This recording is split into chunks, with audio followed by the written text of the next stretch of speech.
This is a story why Japan didn't grow economically over the last decades. There's a clear reason for the economic downturn. How did a bureaucracy mislead the national economy and make Japanese people suffer for a long time? The graph indicates GDP growth in G7 countries. In 1995, Japan's GDP stood at 73% of USA. Since then, while US economy grew robustly, Japan stopped growing. If Japanese government had chosen the right way, the GDP would have tripled in 2020. Can you believe the economic stagnation lasted for 30 years? You can see a clear correlation between spending and GDP growth in G7 countries. It is obvious Japan hasn't spent enough to grow the economy. Who directed the fiscal austerity? It is Ministry of Finance Japan who misled the economy. They have promoted tax increases and cut spending in decades. They are obsessed with an idea that spending and income should be equal. Is that a correct idea?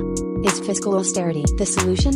Is Japan facing a financial crisis? The answers are no. Many countries accumulate government debt year by year, that enters the market and becomes surplus in the private sector. Their red ink is our black ink. Monetarily sovereign countries such as US, UK, Canada and Japan don't rely on taxes for spending since they can print as much money as they need. It's time to reduce spending when the economy reaches higher inflation. So, Japan can move away from austerity and adopting an expansionary fiscal policy. Nevertheless, MOF has never accepted more spending and less tax, because they have a strong belief in fiscal austerity that would save the government finance, but that's a wrong idea when the economy goes down. Another reason is a weird performance appraisal. MOF bureaucrats who were involved in tax increases got promoted in the ministry. As a result, everyone in the organization pursue austerity. Let's see how MOF promotes austerity. First, they brainwashes politicians. These politicians promote tax increase and cut spending. Those who are not influenced will be attacked by MOF by revealing their political scandals. MOF controls media, and the media mislead Japanese people,